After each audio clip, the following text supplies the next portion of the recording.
ছাত্ৰ ছাত্ৰীসকল আজি তোমালোকৰ ওচৰলৈ লৈ আহিছোঁ নৱমমান শ্ৰেণীৰ সমাজ বিজ্ঞান যিটো বিষয় সেই বিষয়ৰ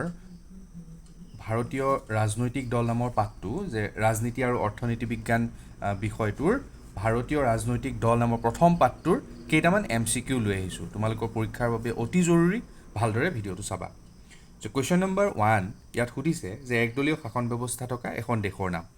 যে একদলীয় শাসন ব্যৱস্থা যে এটা দলৰহে শাসন ব্যৱস্থা এই দেশখনত আছে কোনখন দেশ হ'ব অপশ্যন 4টা দিয়া আছে option A Bharat B England C চীন আৰু ডি আমেৰিকা যুক্তৰাষ্ট্ৰ ইয়াৰ শুদ্ধ উত্তৰটো হ'ব অপশ্যন চি চীন দেশ কুৱেশ্যন নম্বৰ 2 দ্বিদলীয় শাসন ব্যৱস্থা থকা এখন দেশৰ নাম যে আমি পালোঁ একদলীয় শাসন ব্যৱস্থা এই অপশ্যনত থকা শুদ্ধ উত্তৰটোত যিটো হ'ব সেইটো হৈছে দ্বিদলীয় শাসন ব্যৱস্থা থকা এখন দেশৰ নাম যে সেই দেশখনত দুটা দলৰহে শাসন ব্যৱস্থা চলে যে অপশ্যন এ দিয়া আছে ভাৰত বি বাংলাদেশ চি চীন আৰু ডি আমেৰিকা যুক্তৰাষ্ট্ৰ ইয়াৰ শুদ্ধ উত্তৰটো হ'ব অপশ্যন ডি আমেৰিকা যুক্তৰাষ্ট্ৰ কুৱেশ্যন নম্বৰ 3 বহুদলীয় শাসন ব্যৱস্থা থকা এখন দেশৰ নাম যে আমি পালোঁ একদলীয় দ্বিদলীয় এতিয়া আমি নেক্সট পাইছোঁ বহুদলীয় এই দেশখনত যে অসংখ্য ৰাজনৈতিক দলে প্ৰতিদ্বন্দ্বিতা কৰিব পাৰে ইয়াৰ অপশ্যন দিয়া আছে এ ইংলেণ্ড বি চীন চি আমেৰিকা আৰু ডি ভাৰত ইয়াৰ শুদ্ধ উত্তৰটো হ'ব ডি ভাৰতবৰ্ষ ভাৰত পাকিস্তান বাংলাদেশ এইবোৰ দেশত বহুদলীয় শাসন ব্যৱস্থা চলে কুৱেশ্যন নম্বৰ 4 ভাৰতীয় জাতীয় কংগ্ৰেছৰ জন্ম কাৰ নেতৃত্বত হৈছিল যে ভাৰতৰ প্ৰথমটো ৰাজনৈতিক দল ভাৰতীয় জাতীয় কংগ্ৰেছ আৰু এই দলটোৰ জন্ম কাৰ নেতৃত্বত হৈছিল A Umesh Chandra Banerjee B Allan Octavian Hume C Chittaranjan Das আৰু ডি মতিলাল নেহেৰু ইয়াৰ শুদ্ধ উত্তৰটো হ'ব option B Allan Octavian Hume next আহিলে 5 নম্বৰ কুৱেশ্যন মুছলিম লীগৰ জন্ম কেতিয়া হৈছিল যে ইয়াত অপশ্যন দিয়া আছে 1906 চন 1916 1922 আৰু 1924 ইয়াৰ শুদ্ধ উত্তৰটো হ'ব এ অপশ্যন এ 1906 চন নেক্সট আহিলে কুৱেশ্যন নম্বৰ 6 হিন্দু মহাসভাৰ জন্ম কেতিয়া হৈছিল মুছলিম লীগৰ পিছত এই দলটোৰ জন্ম হৈছিল যে এই দলটোৰ জন্ম কেতিয়া হৈছিল অপশ্যন দিয়া আছে 1906 1916 1922 আৰু 1924 ইয়াৰ শুদ্ধ উত্তৰটো হ'ব অপশ্যন নম্বৰ বি 1916 চন কুৱেশ্যন নম্বৰ 7 জম্মু কাশ্মীৰৰ আঞ্চলিক ৰাজনৈতিক দলটোৰ নাম কি যে আমাৰ ভাৰতৰ বিভিন্ন ৰাজ্য আছে ভাৰতত আৰু সেই ৰাজ্যবোৰৰ নিজস্ব একোটা ৰাজনৈতিক দল থাকিব পাৰে এটা থাকিব পাৰে দুটা থাকিব পাৰে ঢেৰ থাকিব পাৰে তো সেই দলবোৰক আঞ্চলিক ৰাজনৈতিক দল বুলি কোৱা হয় আৰু সেই দলবোৰৰ অপশ্যন দিয়া আছে A Akali Dal B Telugu Desam C National Conference আৰু ডি শিৱসেনা ইয়াৰ জম্মু কাশ্মীৰৰ আঞ্চলিক ৰাজনৈতিক দলটোৰ শুদ্ধ উত্তৰটো হ'ব option number C National Conference question number 8 মহাৰাষ্ট্ৰৰ আঞ্চলিক ৰাজনৈতিক দলটো যে মহাৰাষ্ট্ৰৰ আঞ্চলিক ৰাজনৈতিক দলটোৰ অপশ্যন দিয়া আছে A Akali Dal B Shivsena C Telugu Desam আৰু ডি DMK ইয়াৰ শুদ্ধ উত্তৰটো হ'ব option number B Shivsena next question number 9 অসমৰ আঞ্চলিক ৰাজনৈতিক দলটোৰ নাম কি অপশ্যন দিয়া আছে এ DMK DMK তোমালোকে ফুল ফৰ্মটো জানাই দ্ৰাবিড় মুনেত্ৰা কাজাগাম বি আছে ভাৰতীয় জাতীয় কংগ্ৰেছ চি শিৱসেনা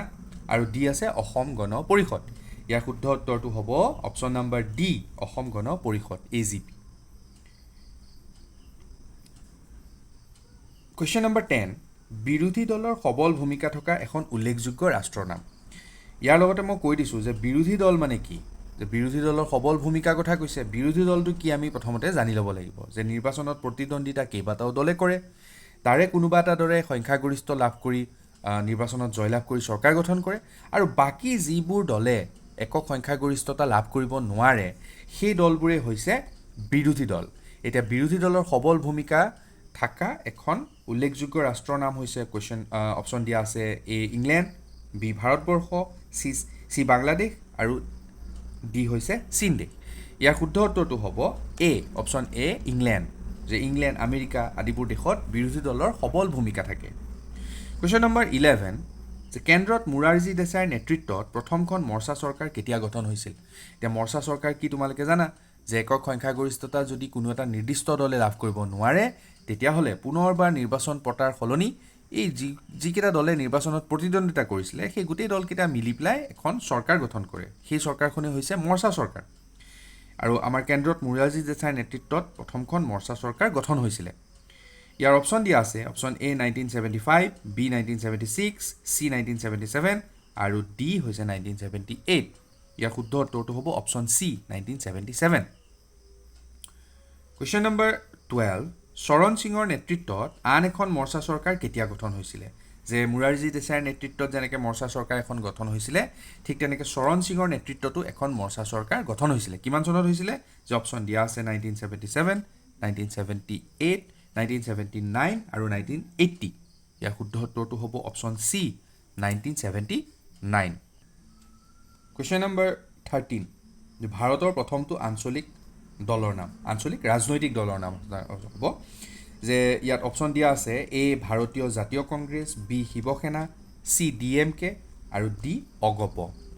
ইয়াৰ DMKটো হ'ব শুদ্ধ উত্তৰ অপশ্যন নম্বৰ চি, যে DMK দ্ৰাবিড় মুনেত্তা কাজাগম। আৰু এই দলটো হৈছে তামিলনাডুৰ আঞ্চলিক ৰাজনৈতিক দল, আৰু এইটোৱে হৈছে ভাৰতৰ প্ৰথমটো আঞ্চলিক ৰাজনৈতিক দল। কুৱেশ্যন নম্বৰ 14, যে ভাৰতীয় জাতীয় কংগ্ৰেছৰ প্ৰথম সভাপতি কোন আছিল? ইয়াত অপশ্যন দিয়া আছে A Jawaharlal Nehru, B Karl Marx, C Motilal Nehru আৰু ডি উমেশ চন্দ্ৰ বেনাৰ্জী। ইয়াৰ শুদ্ধ উত্তৰটো হ'ব option D Umesh Chandra Banerjee. Question number 15, ভাৰতীয় সাম্যবাদী দলটো কাৰ আদৰ্শক কেন্দ্ৰ কৰি জন্ম হৈছিল? Option A Karl Marx, option B Allan Octavian Hume, C Motilal Nehru আৰু ডি চিত্তৰঞ্জন দাস। ইয়াৰ শুদ্ধ উত্তৰটো হ'ব অপশ্যন এ কাৰ্ল মাৰ্কছ। এইকেইটা পৰীক্ষাৰ বাবে বিশেষ জৰুৰী MCQ। এই প্ৰথম পাৰ্টটোত এই 15টাই MCQ ওলাইছে। বাকী আৰু নেক্সট পাৰ্টটো আমি দি আছোঁ। ধন্যবাদ।